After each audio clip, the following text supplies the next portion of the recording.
Hello बच्चों, very very good morning to all of you. This is your most beautiful channel Sharda chemistry. तो चलिए आज हम लोग स्टार्ट करेंगे some basic concept of chemistry. Some basic concept of chemistry. Some basic concept of chemistry. Basic concept में बहुत कुछ पढ़ना है, लेकिन हम लोग लॉज ऑफ केमिकल कॉम्बिनेशन से स्टार्ट करेंगे कि कोई भी element, different sorts of elements कैसे केमिकली कंबाइन करके combine to form either molecules और कंपाउंड का फॉर्मेशन कैसे करता है, वही हम लोग पढ़ेंगे। इसमें कोई भी एलिमेंट्स केमिकली कंबाइन करके बहुत सारे मॉलिक्यूल्स और कंपाउंड के फॉर्मेशन कैसे करते हैं, वही आज हम लोग पढ़ेंगे। तो केमिकली कॉम्बिनेशन जब होता है तो उसके लिए कुछ पार्टिकुलर लॉज बनाए गए हैं, जिससे कोई भी एलिमेंट्स आपस में केमिकली कंबाइन करके कंपाउंड का फॉर्मेशन करता है। तो फर्स्ट ऑफ ऑल हम लोग लॉज ऑफ केमिकल कॉम्बिनेशन को देखते हैं। Laws of chemical combination, laws of chemical combination, ये लगभग 1700 दशक की बात है। बहुत सारे लोग 1700 से 1800 के बीच, 1800 समथिंग प्लस 1850 के बीच बहुत सारे लॉ दिए गए थे। लॉ ऑफ केमिकल कॉम्बिनेशन में हम पार्टिकुलरली कुछ लॉ का चर्चा करेंगे। जैसे फर्स्ट लॉ हम लोग को पढ़ना है, laws of chemical, laws of conservation of mass, conservation of mass, laws of conservation of mass, ये पहला लॉ है। दूसरा लॉ हम लोग देखेंगे, लॉ ऑफ कांस्टेंट और डेफिनिट प्रोपोर्शनल, डेफिनिट प्रोपोर्शन। तीसरा लॉ हम लोग को पढ़ना है, law of multiple proportional, law of multiple proportion. चौथा लॉ हम लोग को पढ़ना है, लॉ ऑफ मल्टीपल प्रोपोर्शन का ही एक स्पेशल टाइप का लॉ है जिसका मेंशन एनसीईआरटी में नहीं किया गया है। वो लॉ हम लोग फोर्थ लॉ में देखेंगे, law of reciprocal proportional, reciprocal proportion. Next law हम लोग देखेंगे रेसिप्रोकल प्रोपोर्शनल के बाद, law of gaseous volume, law of gaseous volume, और इसी को गे-लुसेक्स लॉ भी बोलते हैं, गे-लुसेक्स लॉ। और छठा लॉ हम लोग देखेंगे एवोगाड्रोज लॉ, एवोगाड्रोज लॉ या फिर एवोगाड्रोज हाइपोथेसिस, हाइपोथेसिस। ये 6 लॉ हम लोग को पढ़ना है। पहला लॉ ऑफ कंजर्वेशन ऑफ मास, दूसरा लॉ ऑफ कांस्टेंट और डेफिनिट प्रोपोर्शनल, तीसरा लॉ का चर्चा करेंगे लॉ ऑफ कांस्टेंट प्रोपोर्शनल, चौथा लॉ है लॉ ऑफ रेसिप्रोकल प्रोपोर्शनल, पांचवा लॉ ऑफ गैसियस वॉल्यूम और गे-लुसेक्स लॉ, और छठा लॉ हम लोग को पढ़ना है क्या, लॉ ऑफ एवोगाड्रोज लॉ या एवोगाड्रोज हाइपोथेसिस। यही 6 लॉ की मदद से कोई भी एलिमेंट केमिकली कंबाइन करके मॉलिक्यूल्स और कंपाउंड का फॉर्मेशन करता है। तो चलिए पहला स्टार्ट करते हैं, law of conservation of mass. मिटा दे, law of conservation of mass. पहला लॉ है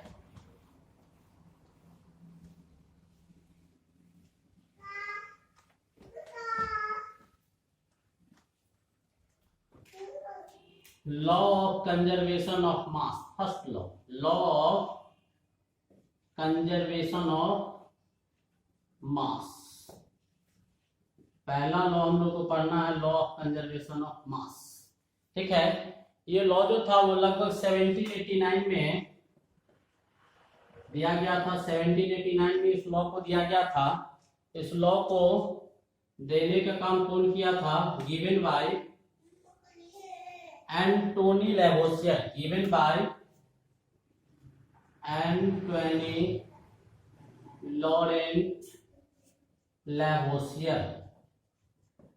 एंटोनी लॉरेंट लेवोसियर के द्वारा ये नियम दिया गया था, लेकिन एंटोनी लॉरेंट लेवोसियर इसको टेस्ट नहीं कर पाया था। टेस्ट किया गया था लैंडोल्ट के द्वारा, टेस्टेड बाय लैंडोल्ट। लैंडोल्ट ने क्या किया था, इसको टेस्ट किया था, परीक्षण किया गया था इसके द्वारा। अब इसमें इस लॉ को समझने से पहले 1789 में इस लॉ को दिया गया था, एंटोनी लॉरेंट लेवोसियर के द्वारा ये नियम दिया गया था और लैंडोल्ट ने इसको क्या किया था, टेस्ट किया था। समझते हैं इससे पहले कि इस लॉ में, लॉ का क्या मतलब होता है। लॉ मीन्स क्या, law means the concept which is practically or theoretically proved।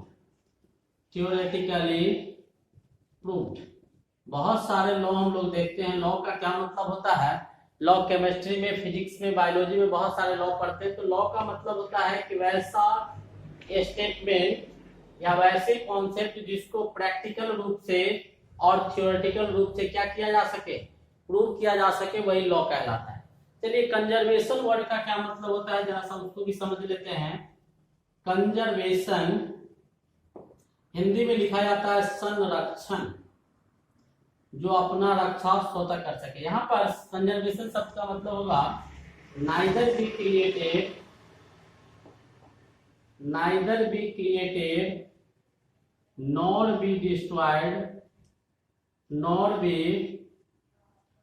destroyed during, nor be destroyed in a balance, in a balanced chemical or physical process otherwise reaction. कोई भी balanced chemical और physical reaction में अगर कोई भी चीज न create होता है और न ही डिस्ट्रॉयड होता है, इसका मतलब वो क्या होता है, कंजर्व होता है। इसमें मास का पूछ रहा है, तो जरा सा समझते हैं कि मास क्या होता है, फिर हम इस लॉ का चर्चा करेंगे। मास क्या होता है, quantity conserve in a container, quantity conserve in a container, किसी भी कंटेनर में जो क्वांटिटी को कंजर्व करते हैं। जैसे हमारा बॉडी है, तो हमारे बॉडी में जो कुछ भी कंजर्व किया गया है वो क्या है, हमारा मास है, जो यूनिवर्स में कहीं बदलता नहीं है। वैसे केमिस्ट्री में मास और वेट में कोई डिफरेंस नहीं होता है, तो कहीं मास लिखे और वेट लिखे तो वहां प्रॉब्लम नहीं होना चाहिए। तो ये आपका लॉ ऑफ कंजर्वेशन ऑफ मास का नियम 1789 में दिया गया था। किसके द्वारा दिया गया था, एंटोनी लॉरेंट लेवोसियर ने इस नियम को दिया था, लेकिन टेस्ट किया था लैंडोल्ट ने। लॉ का मतलब होता है कि वैसे कॉन्सेप्ट जो प्रैक्टिकली और थ्योरेटिकली क्या किया गया हो, प्रमाणित किया गया हो, प्रूव्ड हो। कंजर्वेशन का मतलब neither be created nor be destroyed, नहीं जिसका क्रिएशन हो सके और नहीं उसका डिस्ट्रक्शन हो सके। बैलेंस्ड केमिकल और फिजिकल प्रोसेस, उससे कोई मतलब नहीं है। मास मतलब किसी भी कंटेनर के अंदर जो क्वांटिटी कंजर्व होता है वो क्या कहलाता है, मास कहलाता है। अब जरा सा ये नियम क्या कहता है वो देखते हैं, क्या दें। अब ये नियम क्या कहता है, लॉ ऑफ कंजर्वेशन ऑफ मास, उसको देख लेते हैं कि लॉ ऑफ कंजर्वेशन ऑफ मास क्या कहता है।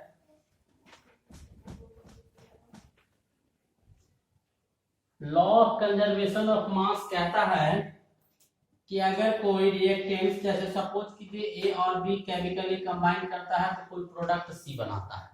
ए और बी केमिकली कंबाइन किया तो कोई प्रोडक्ट क्या बनाया, सी बनाया। सपोज करते हैं कि मास ए का Ma है, बी का मास Mb है और सी का मास Mc है। तो मास ऑफ रिएक्टेंट्स यानी Ma plus mass of reactants Mb बराबर मास ऑफ सी, जो प्रोडक्ट दिया गया ये बराबर होता है। यानी total mass of reactant is equals to total mass of product. ये लॉ कहता है कि total mass of reactants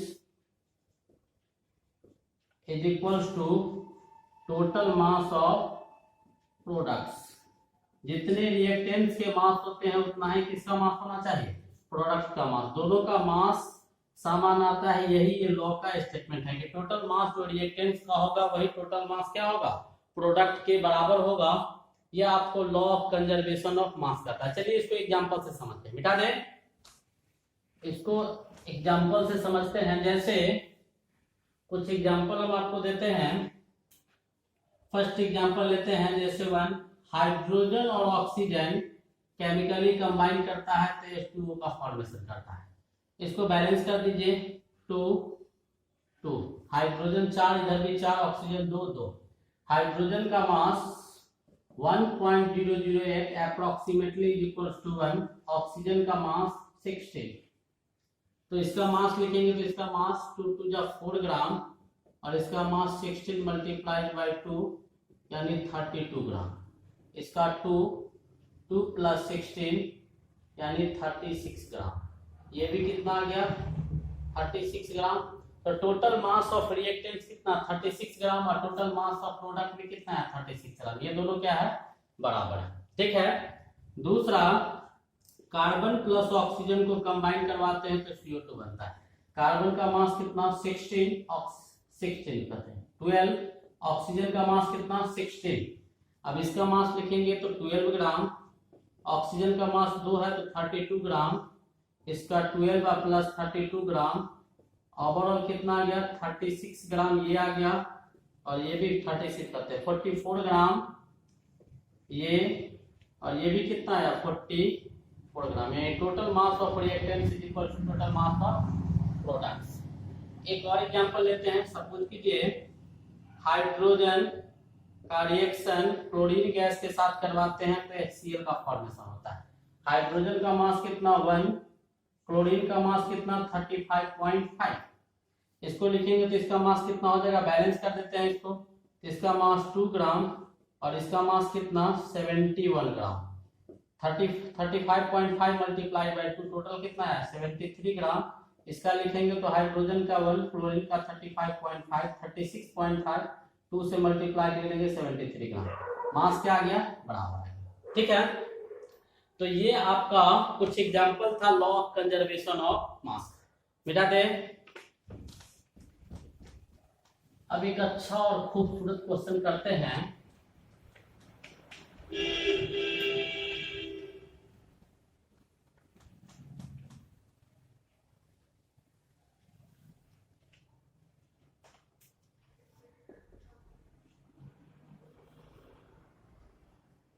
so that the given chemical reaction will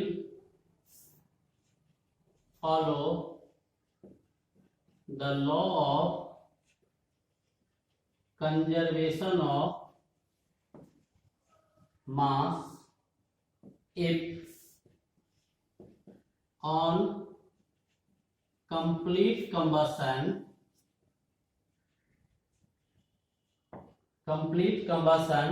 if on complete combustion of 1.5 gram C2H6 ethane to give 4.4 gram CO2 and 2.7 gram H2O। क्या दिया गया है कि ये जो केमिकल रिएक्शन है, केमिकल रिएक्शन क्या करता है, on complete combustion of 1.5 gram C2H6 का कंप्लीट कंबशन करवाते हैं तो 4.4 ग्राम CO2 बनता है और 2.7 ग्राम H2O बनता है। चलिए सॉल्यूशन देखते हैं क्या होता है। पहले तो केमिकल इक्वेशन लिखना होगा। क्या, C2H6 दिया गया है, इसको कंबस्ट करवाएंगे तो ऑक्सीजन की उपस्थिति में होगा तो बनेगा क्या, CO2 और H2O का फॉर्मेशन होता है। इसको क्या करते हैं, पहले बैलेंस कर देते हैं। ठीक है। कार्बन 2, इधर 1, 2 से मल्टीप्लाई करेंगे, कार्बन बैलेंस हो गया। जो एलिमेंट फ्री स्टेट में या नेटिव स्टेट में अलग पाया जाता है उसको लास्ट में बैलेंस करते हैं। उसको क्या करते हैं, लास्ट में बैलेंस करते हैं। तो यहाँ पर ऑक्सीजन को लास्ट में करेंगे, हाइड्रोजन 6, इधर 2, तो मल्टीप्लाई करेंगे 3 2 जा 6 हो गया। ऑक्सीजन कितना हो गया 4 इधर 3 इधर 7, 2 इधर है तो 7/2 कर देंगे। 7/2 मल्टीप्लाइड बाई 2, 2 से 2 कर जाएगा 7 हो जाएगा। अब इसके स्टोइचियोमेट्री को लिखते हैं कि क्या होता है, पढ़ेंगे हम लोग स्टोइचियोमेट्री भी 1 7/2, यहाँ 2 और यहाँ 3, ठीक है। अब C2H6 कितना दिया हुआ है 1.5 ग्राम, तो C2H6 का मास दिया हुआ है 1.5 ग्राम, ये दिया गया है 4.4 ग्राम और ये दिया गया है आपका 2.7 ग्राम, ठीक है। तो 1.5 ग्राम, इससे क्या पता चलता है कि 1 मोल C2H6 को कंप्लीटली कंबस्ट करवाने के लिए रिक्वायर्स कितना मोल 7/2 मोल O2। 7/2 मोल किसकी आवश्यकता होती है, O2 की आवश्यकता होती है। तो कितना मोल C2H6 दिया हुआ है, तो इसके लिए हम क्या करेंगे, C2H6 का नंबर ऑफ मोल्स निकालेंगे। तो for C2H6 number of moles, तो कार्बन का मास 12, हाइड्रोजन का मास कितना 1, 6 हाइड्रोजन है तो 2, 2 है तो 2, इधर 6 था, ओवरऑल कितना 24 प्लस 6 कितना 30 ग्राम आ गया।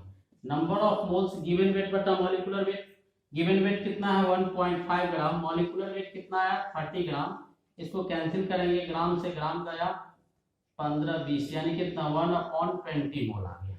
तो 1 मोल C2H6 को रिक्वायर्ड होता है 7/2 मोल ऑक्सीजन, क्या कंप्लीट कंबशन के लिए, तो 1/20 मोल C2H6 रिक्वायर्स, ये कितना रिक्वायर करेगा 7/2 मल्टीप्लाइड बाय 1/20 मोल O2 की आवश्यकता होगी, तो कितना हो जाएगा 7/40 मोल O2 की आवश्यकता होगी। कितना मोल O2 की आवश्यकता होगी। अब नंबर ऑफ मोल्स पता चल गया।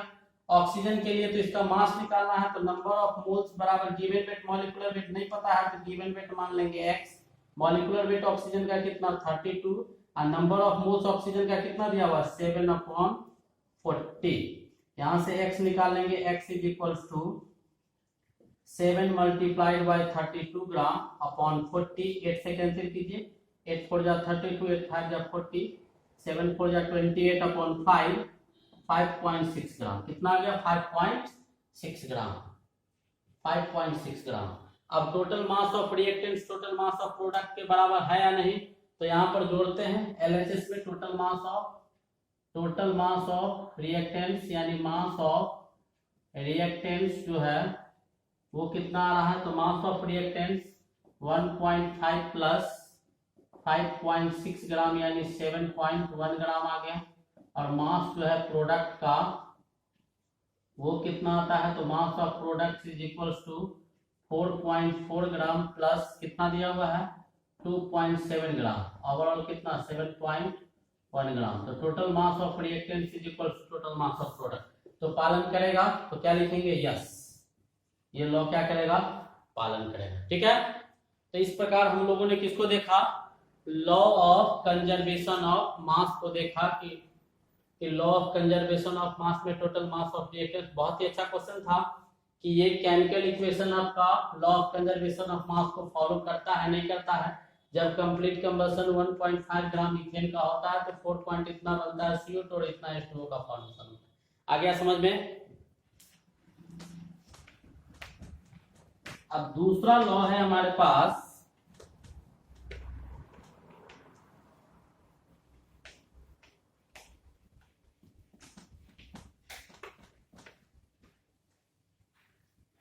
लॉ ऑफ डेफिनिट और कांस्टेंट प्रोपोर्शनल। दूसरा लॉ हमारे पास क्या है, लॉ ऑफ डेफिनिट और कांस्टेंट प्रोपोर्शनल। दूसरा लॉ है law of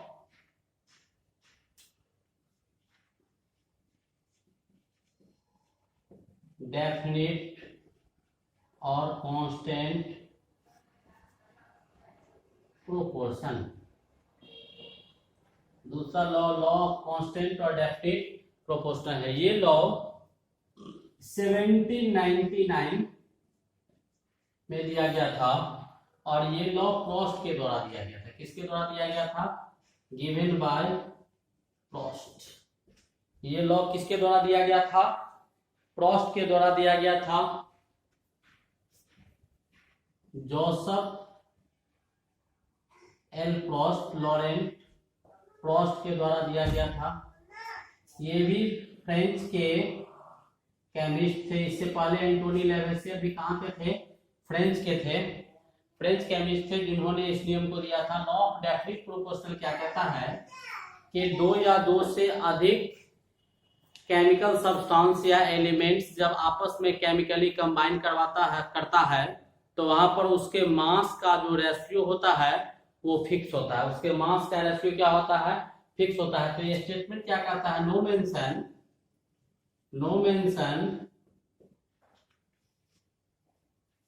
mention the compound या the chemical substance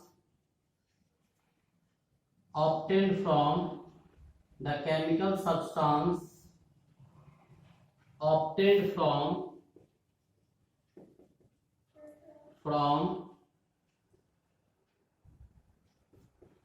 the any source by any sorts of methods किसी भी केमिकल सब्सटेंस को किस सोर्स से प्राप्त करते हैं या किसी भी केमिकल सब्सटेंस को किस प्रोसेस के द्वारा प्राप्त किया जाता है उससे कोई मतलब नहीं बनता है। मास जो होगा वो क्या होगा? फिक्स होगा। जैसे हम एक एग्जांपल देते हैं फिर समझ में आएगा। जैसे सपोज कीजिए मैंने कहा बहुत सारे बच्चों के कि आप पानी लेके आइएगा घर से, तो कुछ बच्चा ऐसा किया कि घर का पानी टेप वाटर था, नलका का पानी था वो पानी ले आया। कुछ बच्चा क्या किया? रिवर का पानी ले आया, रिवर वाटर ले आया। कुछ बच्चा क्या किया? गंगा जल ले आया। कुछ बच्चा क्या किया कि सी वाटर लेके चला आया या कहीं से भी पानी किसी भी सोर्स से ले आया। तो पानी लाया, पानी किसी भी प्रोसेस से बना होगा, फॉर्मेशन तो हुआ ही होगा। तो इस वाटर का फॉर्मूला, केमिकल फॉर्मूला H2O, इसका भी क्या H2O, इसका भी क्या H2O, इसका भी क्या H2O। तो हाइड्रोजन और ऑक्सीजन दोनों एलिमेंट के मास का जो रेशियो होगा वो फिक्स होगा, कांस्टेंट होगा। तो हाइड्रोजन का मास 2, ऑक्सीजन का 16, इसका भी 2:16, इसका भी 2:16, इसका भी 2:16। कैंसिल हो गया, कितना है? 1:8, 1:8, 1:8, 1:8। यानी हाइड्रोजन और ऑक्सीजन जब कभी भी केमिकली कंबाइन करेगा तो हाइड्रोजन का मास 1 ग्राम होगा तो ऑक्सीजन का मास कितना होना चाहिए? 8 ग्राम। अगर ये 2 लेंगे तो ये कितना लेना होगा? 16 लेना होगा। 3 लेंगे तो ये कितना होगा? 24। ये 7 ले लेंगे तो ये 1 से क्या लेना होगा? कम लेना होगा। ये रेशियो आपका क्या होगा? फिक्स होगा। बड़ी सिंपल लॉ था, लॉ ऑफ डेफिनिट प्रोपोर्शनल। ठीक है, आ गया समझ में? इसका और एग्जांपल नहीं देंगे, चलिए ठीक है। तीसरा लॉ देखते हैं हम लोग। थर्ड लॉ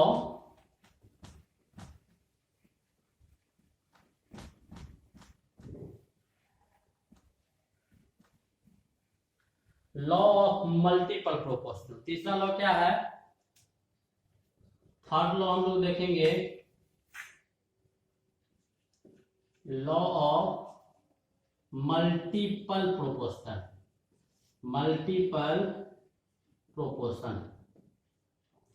तीसरा लॉ आपका मल्टीपल, नाम से ही क्लियर है, मल्टीपल मतलब एक से अधिक। ये लॉ आपका 2 एलिमेंट्स में काम करेगा। 2 एलिमेंट्स में ये नियम क्या होते हैं? काम करते हैं 2 एलिमेंट्स में। ये लॉ जो था वो डाल्टन के द्वारा दिया गया था, given bye John Dalton. John Dalton ने क्या किया था? इस नियम को दिया था। जॉन डाल्टन मल्टीपल प्रोपोर्शनल का नियम दिया था। ये लगभग 1803 में इस नियम को दिया गया था जॉन डाल्टन के द्वारा। ये लॉ क्या कहता है? This law states that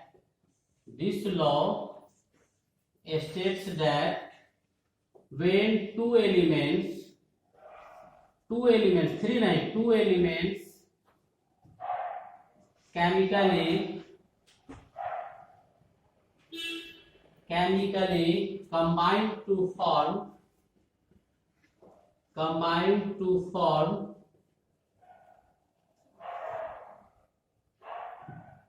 this law states that when 2 elements chemically combine to form more than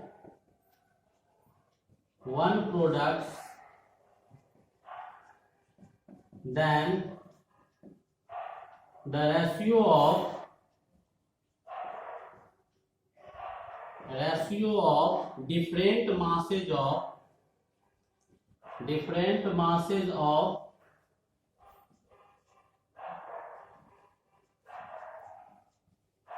the elements bears a small whole number ratio, a small whole number ratio, a small whole number ratio।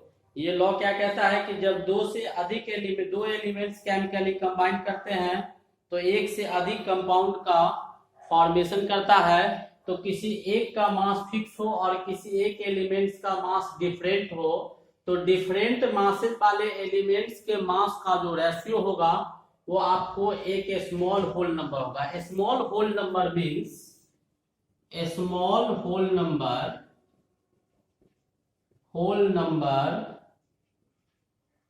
means 1:2, 2:3, 3:4, not 4:5, 5:6, 6:7 and so on, यानी 1:2, 2:3 ये होना चाहिए। ठीक है, यह आपका multiple proportional का नियम कहता है। एज फॉर एग्जांपल, कुछ एग्जांपल देते हैं, जैसे हाइड्रोजन और ऑक्सीजन केमिकली कंबाइन किया तो H2O बनाया, H2O2 बनाया। ठीक है, तो हाइड्रोजन और ऑक्सीजन का, तो हाइड्रोजन का मास कितना 1, तो 2, ऑक्सीजन का 16, हाइड्रोजन का यहाँ 2, ऑक्सीजन का 32। तो फिक्स किसका मास है, फिक्स आपका इसका मास है और डिफरेंट इसका मास है। तो जिसका डिफरेंट होगा, जिसका क्या होगा, डिफरेंट होगा, फिक्स वाला का नहीं, जिसका डिफरेंट होगा। तो डिफरेंट किसका है, ऑक्सीजन का।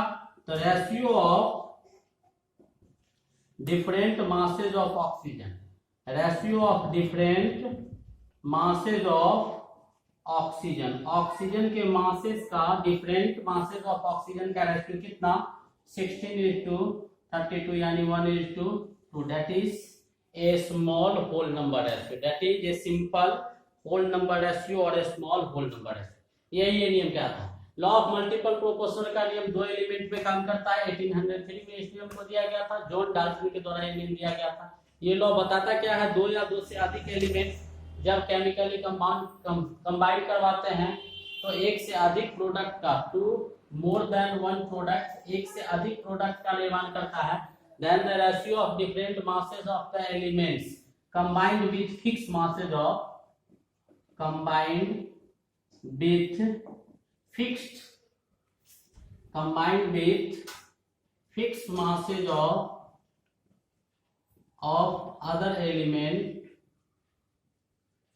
bears a simple या a small whole number ratio, यानी डिफरेंट वाला का वो सिंपल होल नंबर रेशियो को क्या करेगा, कवर करेगा। ठीक है, ये था एक एग्जांपल जैसे हाइड्रोजन और ऑक्सीजन। हाइड्रोजन और ऑक्सीजन दो एलिमेंट है, हाइड्रोजन ऑक्सीजन से कंबाइन किया तो H2O बनाया, H2O2 बनाया। हाइड्रोजन का मास 2, इसका 16 to 32 लिए, तो फिक्स किसका हो गया, इसका डिफरेंट किसका होगा, ऑक्सीजन का। तो ऑक्सीजन के डिफरेंट मासेस का रेशियो एक स्मॉल होल नंबर आना चाहिए। ठीक है, मिटा दे। एक और एग्जांपल देते हैं, 2-3 एग्जांपल से इसको समझते हैं।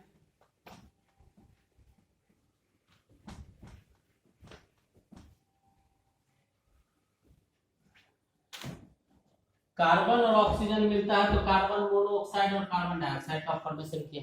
तो कार्बन का मास कितना 12, ऑक्सीजन का 16, कार्बन का 12, यहाँ ऑक्सीजन का 32। डिफरेंट किसका, ऑक्सीजन का। तो इसके मास का रेशियो जो होगा वो 16:32:1:2 ये आ गया। वैसे ही आपका एक और एग्जांपल देते हैं, जैसे सल्फर डाइऑक्साइड और सल्फर डाइऑक्साइड।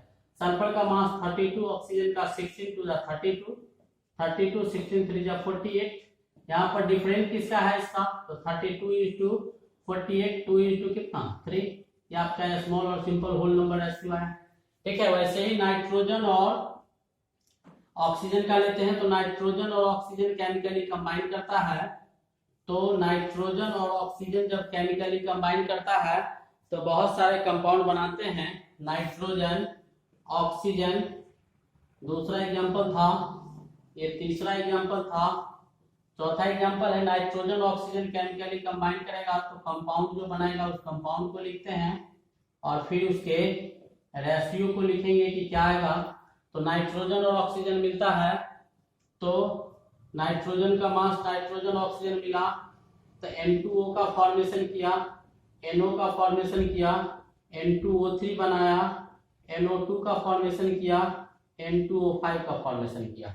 अब इसका मास जब लिखेंगे सबका मास तो इसका मास कितना आ जाएगा, इसका ऑक्सीजन एक है तो 16, इसका कितना 28, इसका 14, इसका कितना 16, इसका मास 28, इसका कितना 48, इसका मास 14, 32, नाइट्रोजन का मास 14 होता है लिख देते हैं और ऑक्सीजन का मास 16 होता है और इसका कितना 28 और इसका कितना 18। अब न इसका मास फिक्स है और न ही इसका मास फिक्स है तो पहले क्या करेंगे, नाइट्रोजन और ऑक्सीजन में मास एक का फिक्स करेंगे। तो किसका मास फिक्स करते हैं, नाइट्रोजन का मास फिक्स करना आसान होगा, इसका थोड़ा लेंदी होगा। तो नाइट्रोजन का मास फिक्स करेंगे तो यहाँ पर 14 है तो 2 से मल्टीप्लाई करना होगा, तो इधर भी 2 से मल्टीप्लाई करना होगा, यहाँ भी 2 से कर देंगे तो कितना हो जाएगा 14 2 जा 28, 28 ये सारा क्या हो गया सेम हो गया, ये फिक्स हो गया।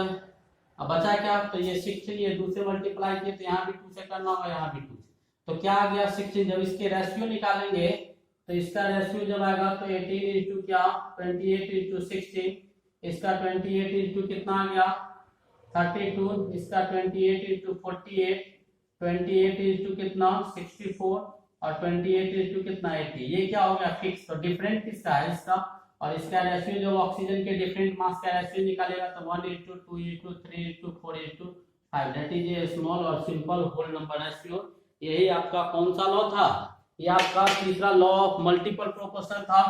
तो हम लोगों ने 3 नियम को देखा, ठीक है, इसको ध्यान से पढ़िएगा। तब तक के लिए बेस्ट ऑफ लक।